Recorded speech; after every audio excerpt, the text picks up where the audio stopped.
Silakan Prof. Iwan memberikan tanggapan terkait dengan demi fungsi ABRI apa saja yang diprotes. Assalamualaikum warahmatullahi wabarakatuh.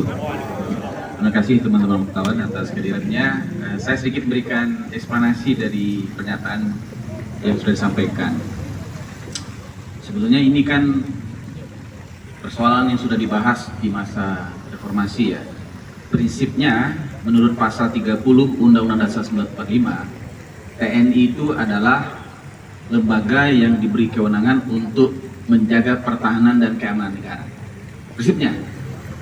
Makanya dia punya privilege, ya, dia punya senjata, ya kan, diberi kewenangan. Jadi dasarnya adalah pasal 30 Undang-Undang 45. Kewenangannya adalah untuk menjaga pertahanan dan keamanan negara.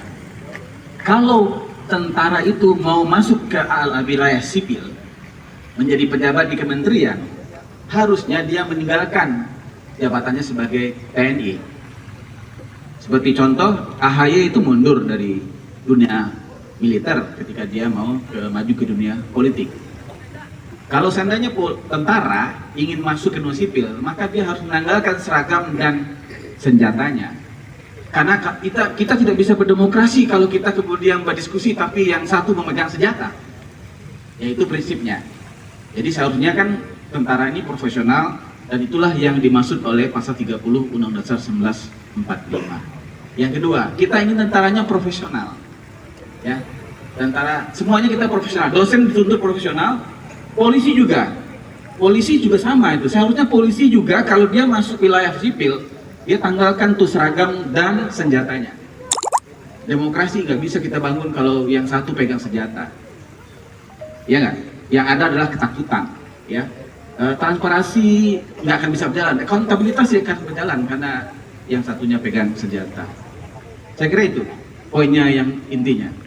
Kembalilah TNI menjadi alat pertahanan negara yang profesional. Sama dengan polisi. Kembalilah polisi menjadi alat ketertiban masyarakat yang profesional.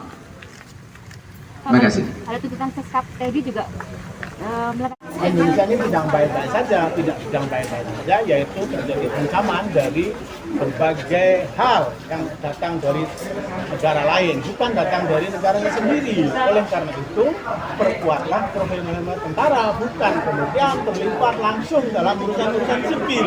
Biarlah urusan sipil itu dikelola oleh masyarakat sipil yang jumlahnya juga banyak sekali. Tidak sebanyak tentara tentu saja. Nanti kalau orang sipil urusannya diurus pada tentara, makin sedikit yang diurus oleh sipil. Nah, ini jadi tumbang tindih. Satu itu. Yang kedua, kita tidak mau hal yang sudah baik sejak tahun 98 sampai dengan kemarin ini tahun 2024, lalu hanya keinginan atau hanya karena kemauan interest segelintir orang, lalu kemudian rusaklah susu sebelanga, jadi rusak semua. Itu berbahaya sekali. Oleh karena itu kami sebagai sivitas akademika melihat hal ini akan berbahaya untuk perkembangan dan pertumbuhan demokrasi yang lebih beradab di masa depan. Karena banyak orang juga mengatakan gejala untuk menuju kepada demokrasi yang agak tidak beradab atau menuju ke new authoritarianism sudah mulai muncul di Indonesia. Kalau peran-peran yang membawa senjata semakin kuat, maka dugaan dari para pengamat, para ahli tentang menuju otoritarianisme Indonesia akan semakin nyata. Dan itu kami sebagai sivitas akademika tidak bersedia.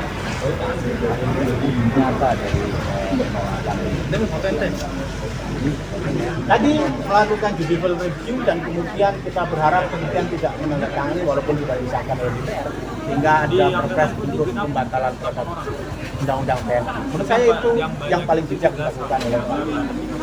Timnya sudah dibentuk, timnya sedang disusun tadi oleh Prof. Iwan. Mudah-mudahan dalam waktu singkat akan segera terbentuk, dan apabila dimintai untuk dipertanggungjawabkan atau mengajukan ke mahkamah, insya Allah kita akan siapkan.